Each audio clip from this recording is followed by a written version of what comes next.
sasampalin ko yan sa harapan niyo. Sige,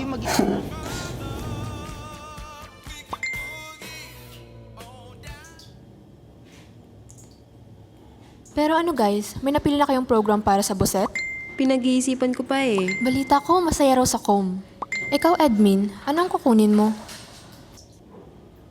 Ano na, Edmin? Subago ka pa dyan sa banyo? Anong oras na? Wala ka talagang kapro-plano sa buhay mo. Patali ka, magputa, pero mas launon. Iyan ang mga applications mo, dahil mo lamang iga-asikaso. Ano? Diba nakapamag... Yun na nga ni iba na maasikaso na. Di ba ako talaga sudan?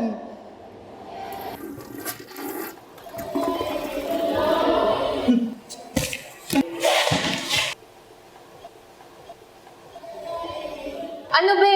Ayos ka lang dyan? Oh, ba't ka naka-uniform?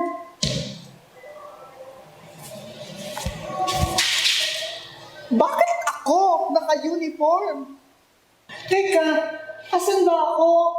Sa Bicol University! Bicol University? Asan? Bicol University? The premier student university in Bicol region, founded on June 21, 1969 through the passage of RA 5521, an institution promoting scholarship, leadership, service, and character as its core values. Correct! Ang founding fathers pa nga ay sina Senator Dominador R. Aitona, Congressman Carlos R. Imperial, at Congressman Jose M. Alberto.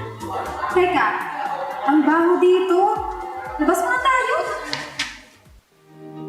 Alam mo ba na ang College of Arts and Letters ay rich in history?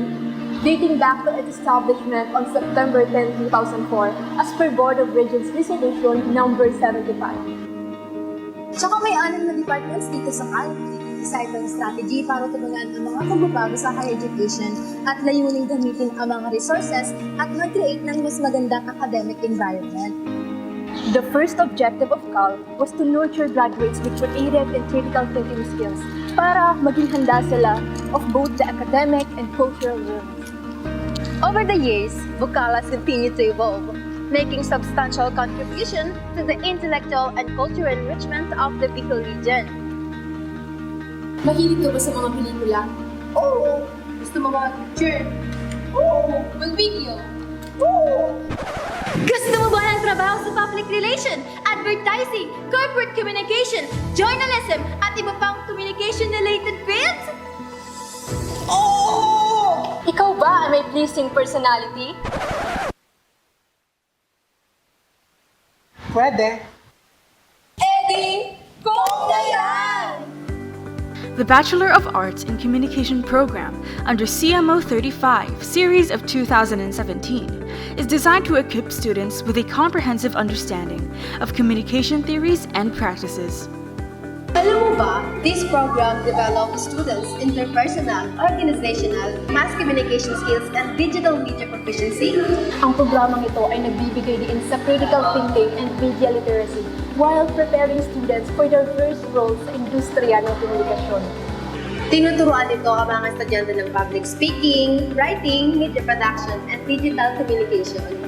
In today's fast-paced, media-driven world, where clear and persuasive messaging can influence the public perception, build relationships, and drive success in various industries, whether in business, media, or public service, ang communication degree ay nagbibigay ng versatile foundation of professional growth and leadership.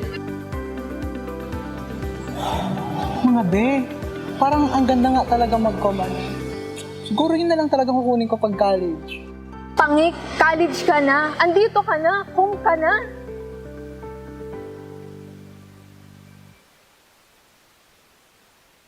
Minsan ba, naiisip niyo kung anong gusto niyo maabot bilang estudyante? Oo naman. Pero alam mo, panatag naman ako sa BU kasi alam ko na magiging employable citizen ako paglabas ko. Tsaka alam ko na kung ano man na pag-aralan ko, lalong-lalo na sa technology, ay talagang magagamit ko para maging isang productive member ng society by combining research and community efforts to boost important industries. Basta ako, gusto kong magtayo ng business Gusto kong yumaman. And I'm sure this is achievable dahil sa pagiging academically driven in entrepreneurship ng BU. This initiative will support the delivery of high-quality instruction, research, and extension services.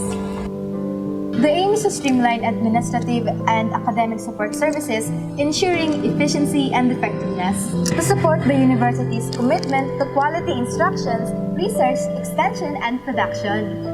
And also provide physical environment supporting of instruction, research, extension services, and production programs. Pero guys, teka lang ha. Naiilang ko.